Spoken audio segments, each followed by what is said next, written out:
Le contrat.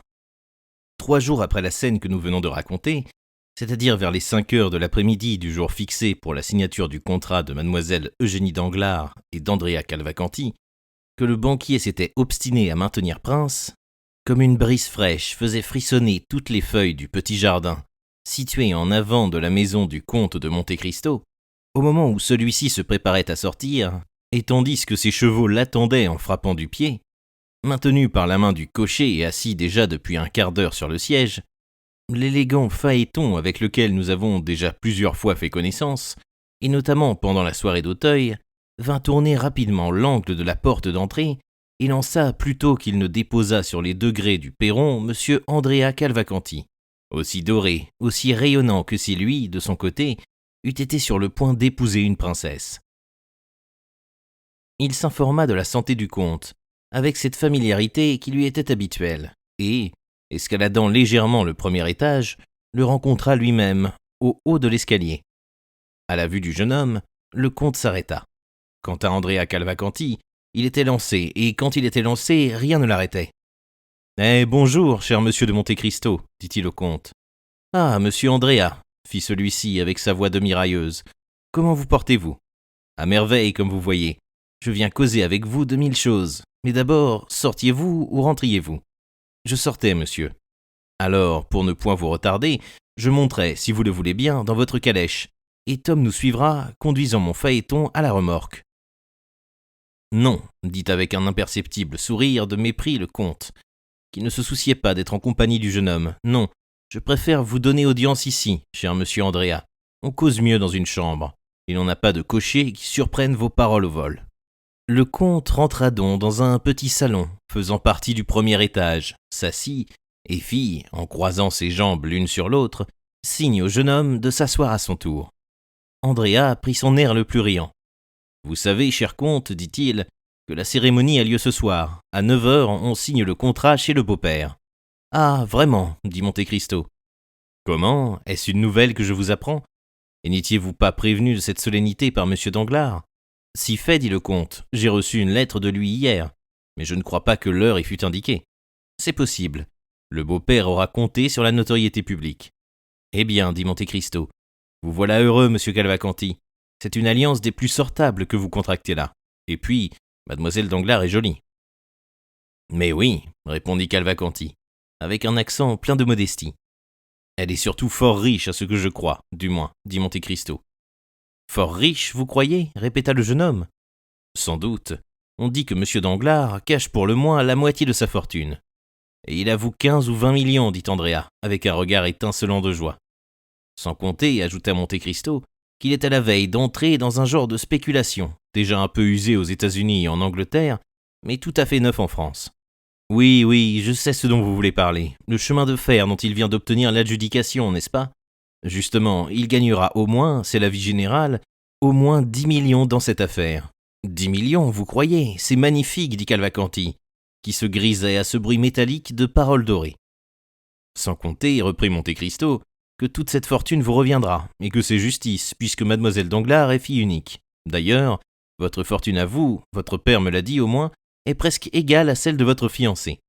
Mais laissons là un peu les affaires d'argent. Savez-vous, monsieur Andrea, que vous avez un peu lestement et habilement mené toute cette affaire. Mais pas mal, dit le jeune homme. J'étais né pour être diplomate. Eh bien, on vous fera entrer dans la diplomatie. La diplomatie, vous le savez, ne s'apprend pas, c'est une chose d'instinct. Le cœur est donc pris ? En vérité, j'en ai peur, reprit Andrea, du ton dont il avait vu au théâtre français Dorante ou Valère répondre à Alceste. Vous aime-t-on un peu ? Il le faut bien, dit Andrea, avec un sourire vainqueur, puisqu'on m'épouse. Mais cependant, n'oublions pas un grand point. Lequel ? C'est que j'ai été singulièrement aidé dans tout ceci. Bah, certainement. Par les circonstances ? Non, par vous. Par moi. Laissez donc, prince, dit Monte Cristo, en appuyant avec affection sur le titre. Qu'ai-je pu faire pour vous ? Est-ce que votre nom, votre position sociale et votre mérite ne suffisaient point ? Non, dit Andrea, non. Et vous avez beau dire, monsieur le comte, je maintiens, moi, que la position d'un homme tel que vous a plus fait que mon nom, ma position sociale et mon mérite. Vous vous abusez complètement, monsieur, dit Monte Cristo, qui sentit l'adresse perfide du jeune homme et qui comprit la portée de ses paroles. Ma protection ne vous a été acquise qu'après connaissance prise de l'influence et de la fortune de monsieur votre père. Car enfin qui m'a procuré, à moi, qui ne vous avez jamais vu, ni vous, ni l'illustre auteur de vos jours, le bonheur de votre connaissance. Ce sont deux de mes bons amis, Lord Wilmore et l'abbé Busoni. Qui m'a encouragé, non pas à vous servir de garantie, mais à vous patronner. C'est le nom de votre père, si connu et si honoré en Italie. Personnellement, moi, je ne vous connais pas. Ce calme, cette parfaite aisance firent comprendre à Andrea qu'il était pour le moment étreint par une main plus musculeuse que la sienne, et que l'étreinte n'en pouvait être facilement brisée. « Ah ça, mais, dit-il, mon père a donc vraiment une bien grande fortune, monsieur le comte ?»« Il paraît que oui, monsieur, » répondit Monte Cristo. « Savez-vous si la dot qu'il m'a promise est arrivée ? J'en ai reçu la lettre d'avis. Mais les 3 millions ? Les 3 millions sont en route, selon toute probabilité. Je les toucherai donc réellement. Mais dame, reprit le comte, il me semble que jusqu'à présent, monsieur, l'argent ne vous a pas fait faute. » Andrea fut tellement surpris qu'il ne put s'empêcher de rêver un moment. « Alors, dit-il, en sortant de sa rêverie, il me reste, monsieur, à vous adresser une demande, et celle-là vous la comprendrez, même quand elle devrait vous être désagréable. Parlez, dit Monte Cristo. Je me suis mis en relation, grâce à ma fortune, avec beaucoup de gens distingués, et j'ai même, pour le moment du moins, une foule d'amis. Mais en me mariant comme je le fais, en face de toute la société parisienne, je dois être soutenu par un nom illustre, et à défaut de la main paternelle, c'est une main puissante qui doit me conduire à l'hôtel. Or, mon père ne vient point à Paris, n'est-ce pas ? Il est vieux, couvert de blessures, et il souffre, dit-il, à en mourir chaque fois qu'il voyage. Je comprends. Eh bien, je viens vous faire une demande. À moi ? Oui, à vous. Et laquelle, mon Dieu ? Eh bien, c'est de le remplacer. Ah, mon cher monsieur, quoi ? Après les nombreuses relations que j'ai eu le bonheur d'avoir avec vous, vous me connaissez si mal que de me faire une pareille demande ?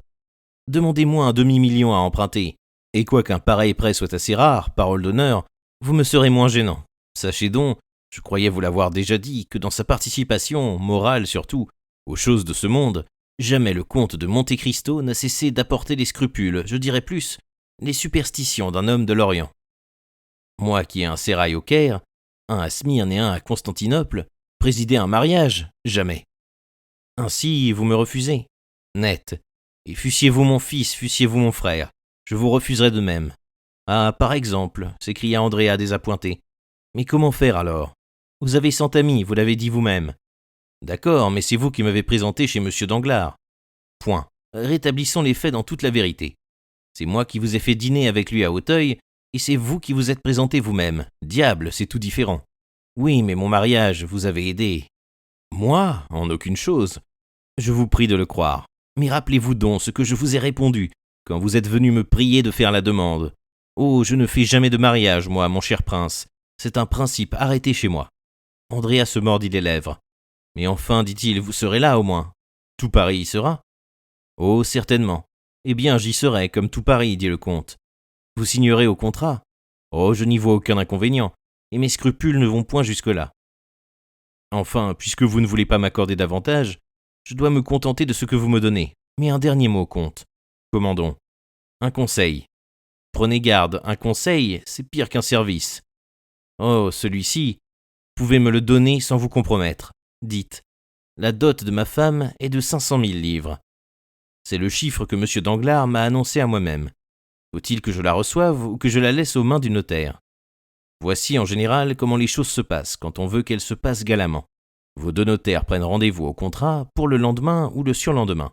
Le lendemain ou le surlendemain, ils échangent les deux dots, dont ils se donnent mutuellement reçus. Puis, le mariage célébré, ils mettent les millions à votre disposition, comme chef de la communauté. C'est que, dit Andrea, avec une certaine inquiétude mal dissimulée, je croyais avoir entendu dire à mon beau-père qu'il avait l'intention de placer nos fonds dans cette fameuse affaire de chemin de fer dont vous me parliez tout à l'heure. Eh bien, mais, reprit Monte Cristo, c'est, à ce que tout le monde assure, un moyen que vos capitaux soient triplés dans l'année. Monsieur le baron Danglars est bon père et sait compter. Allons donc, dit Andrea, tout va bien. Sauf votre refus, toutefois, qui me perce le cœur. Ne me l'attribuez qu'à des scrupules fort naturels en pareilles circonstances. Allons, dit Andrea, qu'il soit donc fait comme vous le voulez. À ce soir, 9 heures. À ce soir. Et malgré une légère résistance de Monte Cristo, dont les lèvres pâlirent, mais qui cependant conserva son sourire de cérémonie, Andrea saisit la main du comte, la serra, sauta dans son phaéton et disparut. Les 4 ou 5 heures qui lui restaient jusqu'à 9 heures, Andrea les employa en course, en visite destinée à intéresser ses amis, dont il avait parlé, à paraître chez le banquier avec tout le luxe de leurs équipages, les éblouissant par ses promesses d'action qui, depuis, ont fait tourner toutes les têtes et dont Danglars, en ce moment-là, avait l'initiative. En effet, à 8h30 du soir, le grand salon de Danglars, la galerie attenante à ce salon et les 3 autres salons de l'étage étaient pleins d'une foule parfumée qu'attirait fort peu la sympathie, mais beaucoup cet irrésistible besoin d'être là où l'on sait qu'il y a du nouveau. Un académicien dirait que les soirées du monde sont des collections de fleurs qui attirent papillons inconstants, abeilles affamées et frelons bourdonnants. Il va sans dire que les salons étaient resplendissants de bougies, la lumière roulait à flots, des moulures d'or sur les tentures de soie, et tout le mauvais goût de cet ameublement, qui n'avait pour lui que la richesse, resplendissait de tout son éclat. Mademoiselle Eugénie était vêtue avec la simplicité la plus élégante, une robe de soie blanche brodée de blanc, une rose blanche à moitié perdue dans ses cheveux d'un noir de jais, composait toute sa parure, que ne venait pas enrichir le plus petit bijou. Seulement, on pouvait lire dans ses yeux cette assurance parfaite destinée à démentir ce que cette candide toilette avait de vulgairement virginal à ses propres yeux. Madame Danglars, à 30 pas d'elle, causait avec Debray, Beauchamp et Château-Renaud. Debray avait fait sa rentrée dans cette maison pour cette grande solennité, mais comme tout le monde et sans aucun privilège particulier. M. Danglars, entouré de députés et d'hommes de finance, expliquait une théorie de contribution nouvelle qu'il comptait mettre en exercice quand la force des choses aurait contraint le gouvernement à l'appeler au ministère. Andrea, tenant sous son bras un des plus fringants dandys de l'opéra, lui expliquait assez impertinemment attendu qu'il avait besoin d'être hardi pour paraître à l'aise, ses projets de vie à venir, et les progrès de luxe qu'il comptait faire avec ses 175 000 livres de rente au fashion parisien. La foule générale roulait dans ses salons comme un flux et un reflux de turquoise, de rubis, d'émeraudes, d'opales et de diamants. Comme partout, on remarquait que c'étaient les plus vieilles femmes qui étaient les plus parées et les plus laides qui se montraient avec le plus d'obstination. S'il y avait quelques beaux lys blancs, quelques roses suaves et parfumées, il fallait la chercher et la découvrir, cachée dans quelque coin par une mère à turban ou par une tante à oiseaux de paradis. À chaque instant, au milieu de cette cohue, de ce bourdonnement, de ces rires, la voix des huissiers lançait un nom connu dans les finances, respecté dans l'armée ou illustre dans les lettres. Alors, un faible mouvement des groupes accueillait ce nom. Mais pour un qui avait le privilège de faire frémir cet océan de vagues humaines, combien passait accueilli par l'indifférence ou le ricanement du dédain. Au moment où l'aiguille de la pendule massive, de la pendule représentant Endymion endormi, marquait 9 heures sur un cadran d'or, et où le timbre, fidèle reproducteur de la pensée machinale, retentissait 9 fois, le nom du comte de Monte Cristo retentit à son tour, et comme poussé par la flamme électrique, toute l'assemblée se tourna vers la porte. Le comte était vêtu de noir, et avec sa simplicité habituelle, son gilet blanc dessinait sa vaste et noble poitrine, son col noir paraissait d'une fraîcheur singulière, tant il ressortait sur la mâle pâleur de son teint.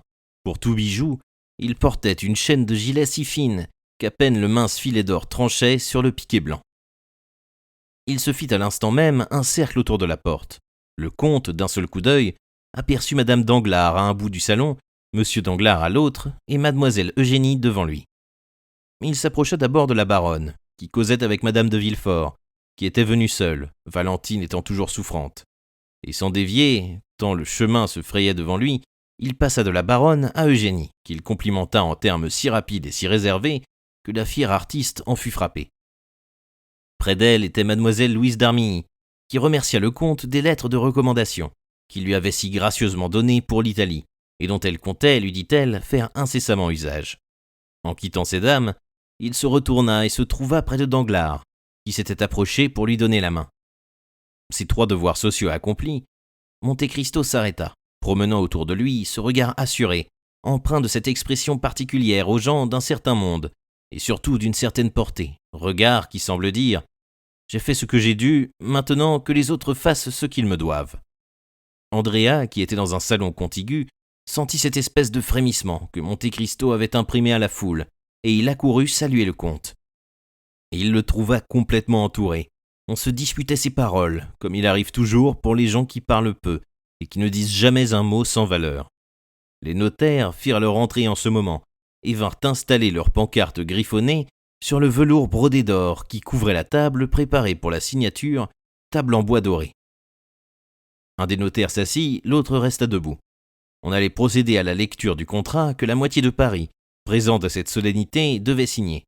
Chacun prit place, ou plutôt les femmes firent cercle, tandis que les hommes, plus indifférents à l'endroit du style énergique, comme dit Boileau, firent leurs commentaires sur l'agitation fébrile d'Andrea, sur l'attention de M. Danglars, sur l'impassibilité d'Eugénie, et sur la façon leste et enjouée dont la baronne traitait cette importante affaire.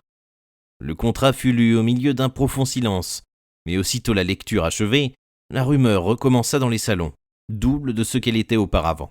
Ces sommes brillantes, ces millions roulant dans l'avenir des deux jeunes gens, et qui venaient compléter l'exposition qu'on avait faite dans une chambre exclusivement consacrée à cet objet. Du trousseau de la mariée et des diamants de la jeune femme avaient retenti avec tout leur prestige dans la jalouse assemblée. Les charmes de mademoiselle Danglars en étaient doubles aux yeux des jeunes gens, et pour le moment, ils effaçaient l'éclat du soleil. Quant aux femmes, il va sans dire que, tout en jalousant ces millions, elles ne croyaient pas en avoir besoin pour être belles. Andrea, serré par ses amis, complimenté, adulé, commençant à croire à la réalité du rêve qu'il faisait, Andrea était sur le point de perdre la tête. Le notaire prit solennellement la plume, l'éleva au-dessus de sa tête et dit « Messieurs, on va signer le contrat. » Le baron devait signer le premier, puis le fondé de pouvoir de M. Cavalcanti père, puis la baronne, puis les futurs conjoints, comme on dit dans cet abominable style qui accourt sur papier timbré. Le baron prit la plume et signa, puis le chargé de pouvoir. La baronne s'approcha au bras de Madame de Villefort. « Mon ami, dit-elle en prenant la plume, n'est-ce pas une chose désespérante ? Un incident inattendu, arrivé dans cette affaire d'assassinat et de vol dont monsieur le comte de Monte Cristo a failli être victime, nous prive d'avoir monsieur de Villefort. »« Oh mon Dieu, fit Danglars, du même ton dont il aurait dit, ma foi, la chose m'est bien indifférente. »« Mon Dieu, dit Monte Cristo en s'approchant, j'ai bien peur d'être la cause involontaire de cette absence. »« Comment, vous, comte, dit Madame Danglars en signant. S'il en est ainsi, prenez garde, je ne vous le pardonnerai jamais. » Andrea dressait les oreilles. « Il n'y aurait cependant point de ma faute, dit le comte, aussi je tiens à le constater. » On écoutait avidement. Monte Cristo, qui desserrait si rarement les lèvres, allait parler. « Vous vous rappelez, dit le comte, au milieu du plus profond silence, que c'est chez moi qu'est mort ce malheureux, qui était venu me voler et qui, en sortant de chez moi, a été tué, à ce que l'on croit, par son complice. »« Oui, dit Danglars. »« Eh bien, pour lui porter secours, on l'avait déshabillé et l'on avait jeté ses habits dans un coin, où la justice les a ramassés. Mais la justice, en prenant l'habit et le pantalon pour les déposer au greffe, avait oublié le gilet. » Andrea pâlit visiblement et tira tout doucement du côté de la porte. Il voyait paraître un nuage à l'horizon, et ce nuage lui semblait renfermer la tempête dans ses flancs. « Eh bien, ce malheureux gilet, on l'a trouvé aujourd'hui tout couvert de sang et troué à l'endroit du cœur. Les dames poussèrent un cri, et 2 ou 3 se préparèrent à s'évanouir. On me l'a apporté. Personne ne pouvait deviner d'où venait cette guenille. Moi seul songeais que c'était probablement le gilet de la victime. Tout à coup, mon valet de chambre, en fouillant avec dégoût et précaution cette funèbre relique, a senti un papier dans la poche et l'en a tiré. C'était une lettre adressée. À qui ? À vous, baron. »« À moi » s'écria Danglars. « Oh mon Dieu, oui, à vous. Je suis parvenu à lire votre nom sous le sang dont le billet est immaculé, répondit Monte Cristo au milieu des éclats de surprise générale. Mais, demanda Madame Danglars, regardant son mari avec inquiétude, comment cela empêche-t-il monsieur de Villefort ? C'est tout simple, madame, répondit Monte Cristo. Ce gilet et cette lettre étaient ce qu'on appelle des pièces à conviction. Lettre et gilet, j'ai tout envoyé à monsieur le procureur du roi. Vous comprenez, mon cher baron, la voie légale est la plus sûre en matière criminelle. C'est peut-être quelque machination contre vous. Andrea regarda fixement Monte Cristo et disparut dans le 2e salon. C'est possible, dit Danglars. Cet homme assassiné n'était-il point un ancien forçat ? Oui, répondit le comte, un ancien forçat nommé Caderousse. Danglars pâlit légèrement. Andrea quitta le 2e salon et gagna l'antichambre. Mais signez donc, dit Monte Cristo. Je m'aperçois que mon récit a mis tout le monde en émoi, et j'en demande bien humblement pardon à vous, madame la baronne, et à mademoiselle Danglars. La baronne, qui venait de signer, remit la plume au notaire. « Monsieur le prince de Cavalcanti, dit le tabellion. « Monsieur le prince de Cavalcanti, où êtes-vous »« Andrea, Andrea » répétèrent plusieurs voix de jeunes gens qui en étaient déjà arrivés, avec le noble Italien à ce degré d'intimité de l'appeler par son nom de baptême. Appelez donc le prince. Prévenez-le donc que c'est à lui de signer, cria Danglars à un huissier. Mais au moment même, la foule des assistants reflua, terrifiée dans le salon principal, comme si quelque monstre effroyable fût entré dans les appartements. Quorens quem devoret. Il y avait en effet de quoi reculer, s'effrayer, crier. Un officier de gendarmerie plaçait 2 gendarmes à la porte de chaque salon et s'avançait vers Danglars, précédé d'un commissaire de police ceint de son écharpe. Madame Danglars poussa un cri et s'évanouit. Danglars, qui se croyait menacé, certaines consciences ne sont jamais calmes, Danglars offrit aux yeux de ses conviés un visage décomposé par la terreur. « Qu'y a-t-il donc, monsieur » demanda Monte Cristo, s'avançant au-devant du commissaire. « Lequel de vous, messieurs, demanda le magistrat, sans répondre au comte, s'appelle Andrea Cavalcanti. » Un cri de stupeur partit de tous les coins du salon. On chercha, on interrogea. « Mais quel est donc cet Andrea Cavalcanti » demanda Danglars, presque égaré. « Un ancien forçat échappé du bagne de Toulon.